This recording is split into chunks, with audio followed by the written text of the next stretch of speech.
אוקיי, עכשיו זמן לשפוך, נכון? רגע. המים מוכנים. אז בשקית מקבלים רוטב, יותר נכון כאילו רפתה, ופסטה. יאללה. תסתכלו איזה צורה של פסטה. הם לא רואים, הם רואים את היד שלי. לא. אוקיי, רגע, צריך שזה יהיה בועות.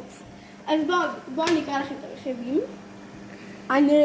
אנרגיה, טוב, לא צריך. קלוריות 350. עכשיו אתם. עכשיו תביא, היא לא יודעת.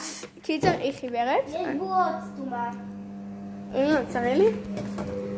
לא כאלה מצומצמת שקופצים. אז זה המרכיבים. קבלו.